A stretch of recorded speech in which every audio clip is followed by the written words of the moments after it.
Buenas, ¿cómo están? Tanto tiempo. Les grabo este video porque tenemos programada una charla sobre el Holocausto y sobre los sucesos de la Segunda Guerra Mundial.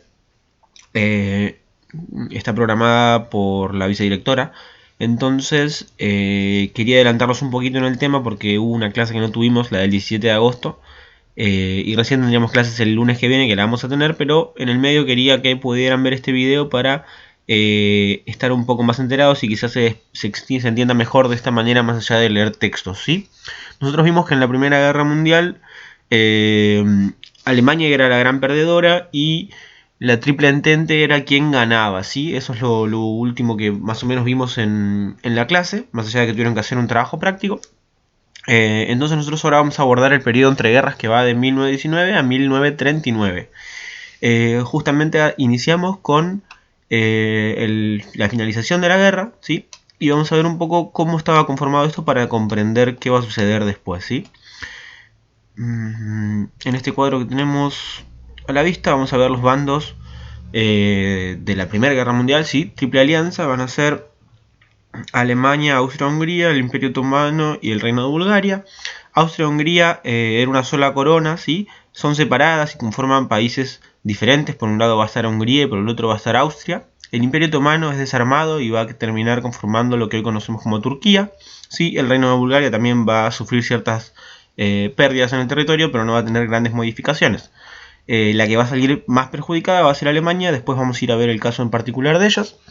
Y Italia, si bien en un primer momento estaba como parte de la Triple Alianza, se pasa a la Triple Entente, ¿sí? Los primeros que iniciaron la guerra fueron Francia, Inglaterra y Rusia, y después se agregaron Italia, y hacia el 17 ingresa a Estados Unidos, y Rusia se retira porque habíamos visto también en un último trabajo que sucedía la Revolución Rusa, en la cual con el tiempo se va a instalar un gobierno comunista y socialista, ¿sí? Que va a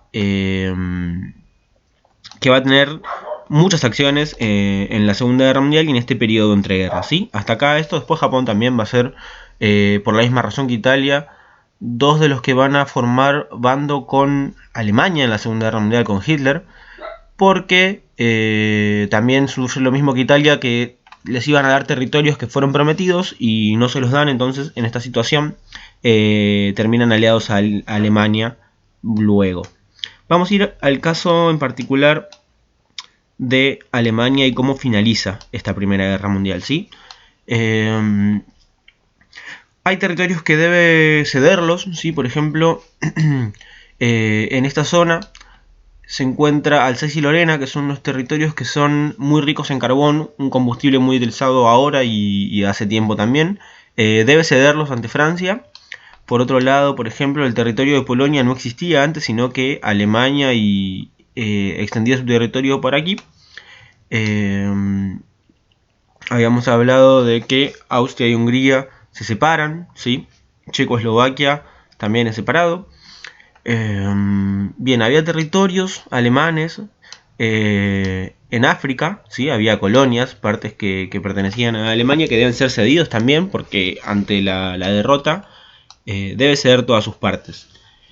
Francia decía, si eran contrincantes, nosotros habíamos visto también en otro trabajo que en una guerra anterior, hacia 1870, hubo un conflicto entre ellos y entonces ya había como cierta enemistad de hacía mucho tiempo, que van a cobrar su revancha en la Primera Guerra Mundial y también en la Segunda van a buscar revancha de esa Primera Guerra.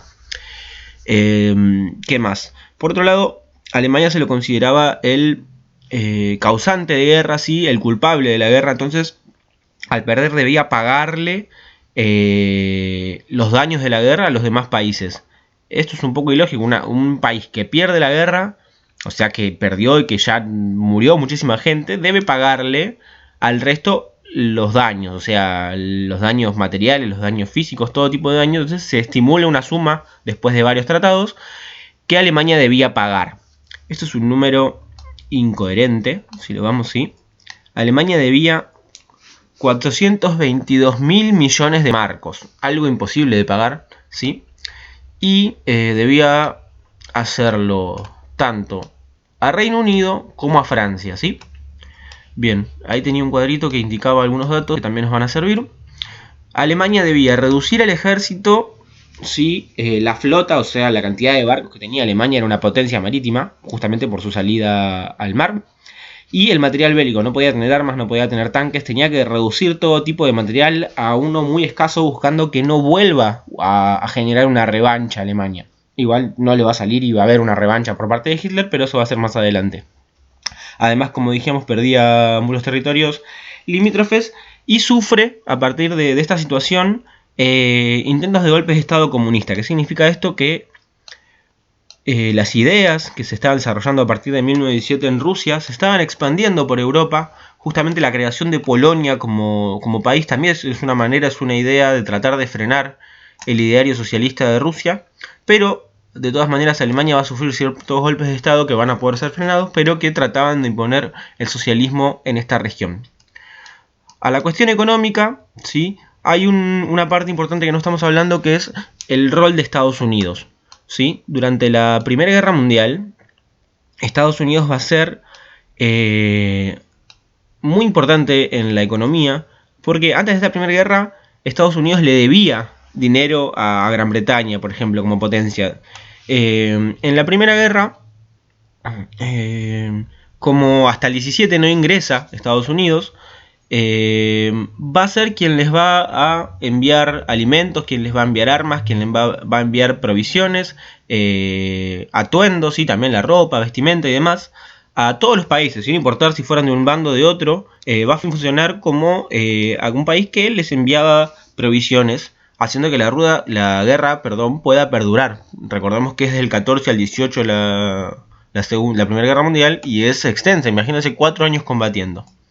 Bien, por esta situación, los países le empiezan al revés, se da vuelta la balanza y empiezan a deberle, Francia y Reino Unido, entre otros países, le empiezan a deber a Estados Unidos. Entonces, esto cambia y beneficia muchísimo y hace que se empiece a consolidar esa idea de Estados Unidos como gran país, ¿sí? Y la economía estadounidense termina influyendo en todo el mundo de mayor manera. ¿Sí? Estas ideas que recién les decía de que Estados Unidos tiene un avance económico, se va a consolidar porque durante este tiempo y posteriormente también, después del 18, o sea, en el 18 y continúa, ¿sí? En 1918, las empresas van a empezar a crecer muchísimo, de todo tipo. Empresas, hablábamos recién de electrodomésticos, de textiles, de alimentos, o sea, lo agrario, todo lo agrario va a crecer también muchísimo. Y esto va a hacer que el crecimiento termine generando inversiones, ¿sí? Muchas personas en Estados Unidos empezaron a invertir sus ahorros, sus dineros en crecer esta industria. Y a este tiempo se lo llama los felices años 20. Seguramente vieron películas o documentales o imágenes también. Hay muchas imágenes de esta época en la cual las familias empiezan a comprar heladeras, empiezan a comprar televisores, más adelante los primeros automóviles. Toda la industria estadounidense crece, ¿sí? Esos electrodomésticos como la aspiradora, ciertas cosas que antes la gente no tenía, que la gente de clase baja no lograba tener, pero se empieza a crecer tanto la industria que empieza a llegar a las pequeñas casas. Y esto hace que la economía estadounidense crezca muchísimo más. Pero todo esto va a durar poco, ¿sí? Se llama de los felices años 20. La industria de la moda, de Hollywood, del cine, el Charleston como baile, el jazz, todas estas cosas empiezan a crear una moda que también genera ingresos. Piensen que hoy en día, todo esto que les estoy hablando, obviamente no el Charleston, pero en todo esto hay ingresos. Comienza en esa época y la gente empieza a comprar muchísimo más. Se crea y se afirma esta idea de consumismo, ¿sí? De consumir muchísimo. Bien. Les decía de las empresas y de las inversiones. Esto tiene que ver, no sé si ustedes lo escucharon hablar alguna vez, sobre el crack del 29, ¿sí? Que es la caída de la bolsa de Wall Street en Estados Unidos. Hay un montón de películas que también hablan de esto, pero vamos por partes, porque para llegar al 29, a esta crisis, pasan algunas cosas. Hablamos de la industria. La gente que tenía dinero, ¿sí? Que la gente que tenía mucho dinero empieza a invertir en una industria. ¿Cómo invierte? Por ejemplo, compra una parte de una fábrica, por ejemplo, a través de acciones. Las acciones, por si no lo saben, es como que vos tenés un determinado fondo, puedes comprar, por ejemplo, el 50% de una fábrica que está creciendo y que le va bien. Entonces vos sabés que si la mitad de la fábrica la pagaste $100.000, si la empresa le va bien, esas acciones van a subir. Y vos, si después las querés vender, vas a tener cierta ganancia, porque esas acciones que vos pagaste a 100.000, seguramente si la empresa le va bien, en un año puedas duplicar el monto o triplicarlo, bueno, según la empresa, ¿no? Eso queda, por ejemplo, en los grandes empresarios, por un lado. Pero después lo que se empieza a hacer, que hoy en día también se hace, es que personas con menos dinero puedan también comprar acciones y hacer inversiones con su dinero. Con el dinero que ellos ahorraban, cualquier persona que ahorraba un monto pequeñito, podía comprar un porcentaje de acción. ¿Sí? Por ahí, en lugar de comprar el 50% de una compañía, se compraba el 1% y se dividía entre varios compradores. Por ejemplo, 4 personas tienen 0,25 de una empresa en acciones. Y si bien esas acciones son caras, lo mismo, podían comprarlas, esperar un tiempo a que la empresa, como venía en crecimiento y como todo venía muy bien, al cabo de un año poder duplicar sus ingresos. Entonces mucha gente empezó a invertir, gente con poco dinero, pero que lo tenía. Pero insisto, esto en algún momento va a explotar justamente. Una vez que finaliza la guerra y que los países empiezan a acomodar su economía, las ventas empezaron a caer, porque no es lo mismo vender durante la guerra y los años posteriores, ¿sí? Sucedió algo. Ustedes deben tener en sus casas alguna heladera que dicen, una heladera de su abuela, de sus papás, que tienen como 30 años, 20 años y la heladera sigue funcionando. Incluso hay más viejas, hay heladeras como del 60 y que siguen andando, que sí, ¿cómo puede ser que ande esta cosa? Los electrodomésticos no es nada nuevo.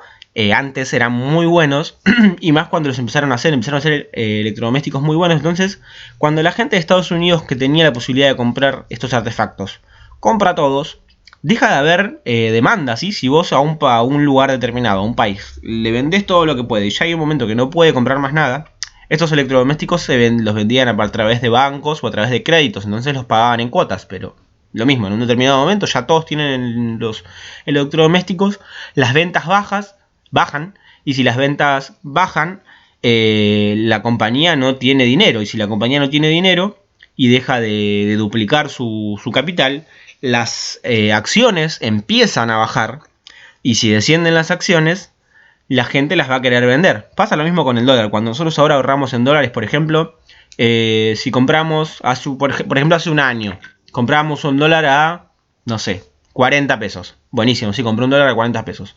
Sabemos que ese dólar puede subir según la economía argentina. La economía argentina siempre suele irse al demonio, entonces ese dólar subió a 70 y pico ahora, o ilegal a 100 y pico, si ustedes lo quieren también. Entonces vos tuviste una ganancia supuestamente en esa transacción. También podría pasar, y en la bolsa sí pasa, que las acciones pueden bajar justamente por esta razón de que la empresa empieza a valer menos porque no vende. ¿Sí? Una empresa que no vende va a perder y no va a empezar a echar empleados, entonces eso también va a ser negativo.